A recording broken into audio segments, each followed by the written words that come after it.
So I think free speech underpins every value and every principle we have in society, from the science area that I'm in to critically assessing research and to open debate in society to basically hold our politicians to account. So I think it's fundamental, and I object to the fact that Charlie Flanagan wants to bring in laws against free speech, and that's why I'm delighted to be here today. If the bankers or the government say it's a good idea to bail out private banks, was it really a good idea? No! Did we really have the opportunity to debate that as a society? No! Do either of you guys trust the Irish government to be able to legislate for speech? Not one bit.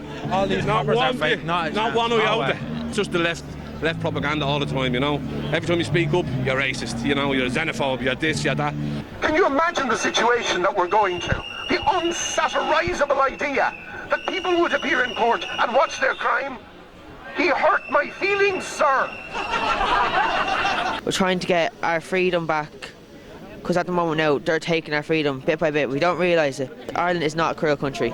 We're only here to take back our country and what we fought for, what our granddads fought for, our great granddads fought for in the war. Now, what I'm trying to say to you is, at the end of the day, if we don't stand up to these people, we'll have the likes of Ruth Coppinger and Barrett and Murphy dictating what we can and cannot say outside of that room in there. The people have to be able to raise their voice, even to say things that are unpleasant.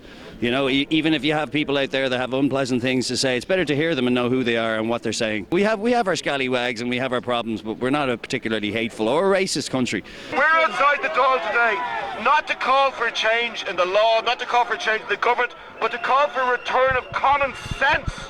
Because we cannot live in a society where an opinion will make you a criminal. I will not stand back and allow that happen in my country. You will not tell us how to speak and think.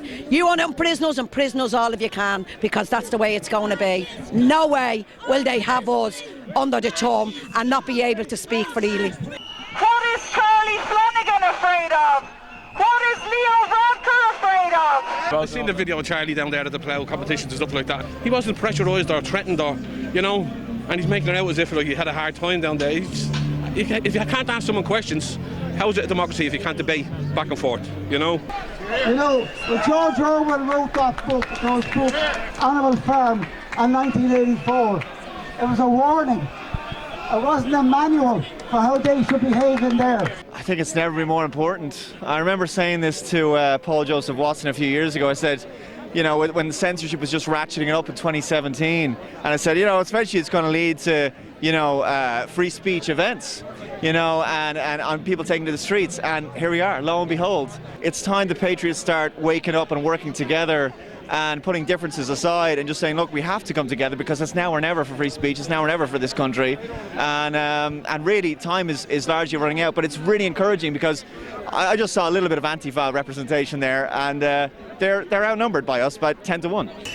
Folks, what the people across the road are anti-fascist. I too am anti-fascist. Down with fascism, up with free speech! What I would say to our balaclava friends across the road, in the spirit of friendship, one of you come over here and talk to us and tell us what you think. So take your balaclava off, we're all friends, nobody has anything to hide, we're all showing our faces, so feel free for one of you to come over and say why you don't like us and why we're mean. They're the useful idiots in certain ways, the part of the government. It's nonsensical to oppose freedom of speech in your own country. It's nonsensical. So they don't even realise what we're fighting for. We're fighting for them too.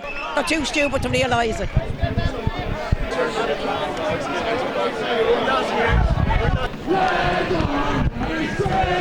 We love